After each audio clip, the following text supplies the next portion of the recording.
अस्सलाम वालेकुम दोस्तों, कैसे हैं आप लोग। उम्मीद करता हूँ आप सब बहन भाई खैरियत से होंगे। सात कुदरती अज्जा जो रखे गुर्दे की पथरी से दूर, इनमें सबसे नंबर 1 पर है अंगूर का इस्तेमाल। पथरी से छुटकारा दिलाने में अंगूर अहम किरदार अदा करता है। अंगूर कुदरती तौर पर पेशाब आवरी का काम करता है क्योंकि इनमें पोटाशियम, नमक और पानी भरपूर होता है। अंगूर में अल्बुमिन और सोडियम क्लोराइड्स बहुत ही कम मिकदार में होते हैं, जिनकी वजह से इन्हें गुर्दे की पथरी के इलाज के लिए अच्छा समझा जाता है। करेले को दवा समझकर खाएं। करेला बहुत कड़वा होता है और आमतौर पर लोग इसे कम ही पसंद करते हैं, लेकिन गुर्दे की पथरी के मरीजों के लिए यही इलाज की तरह करेले में मैग्नीशियम और फास्फोरस नामी अंसर हैं जो पथरी को बनने से रोकते हैं। इसलिए गुर्दे की पथरी का मसला होने पर करेले का इस्तेमाल करना चाहिए। केले खाएं।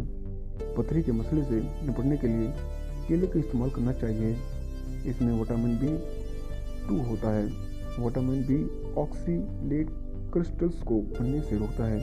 इसके अलावा विटामिन B2 और विटामिन B दीगर विटामिन के साथ मिलकर पथरी के इलाज में काफ़ी मददगार होता है। नींबू का रस। जैतून के तेल के साथ नींबू का रस मिलाकर इस्तेमाल करने से पथरी में फ़ायदा होता है। बथुए का साग। गुर्दे की पथरी को निकालने में बथुए का साग बहुत कारगर समझा जाता है। इसके लिए नस्फ किलो बथुए के साग को उबालकर छान लें। अब इस पानी में ज़रा सी काली मिर्च, जीरा और हल्का सा नमक मिक्स करके दिन में 4 बार पी लें।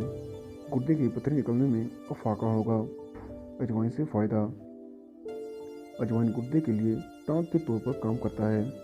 गुर्दे में पथरी की तशकील को रोकने के लिए अजवाइन का इस्तेमाल मसाले के तौर पर किया जाता है।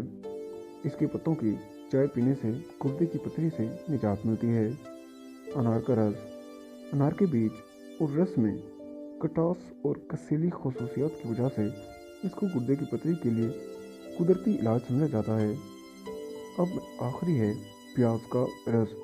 नहर मुँह प्याज का रस बाकायदा पीने से गुर्दे की पथरी छोटे छोटे टुकड़ों में होकर निकल जाती है। दोस्तों, आप लोगों को वीडियो कैसी लगी? अगर वीडियो अच्छी लगी हो तो वीडियो को लाइक करें और चैनल को सब्सक्राइब करें। तो मिलते हैं अगली वीडियो में, तब तक के लिए अल्लाह।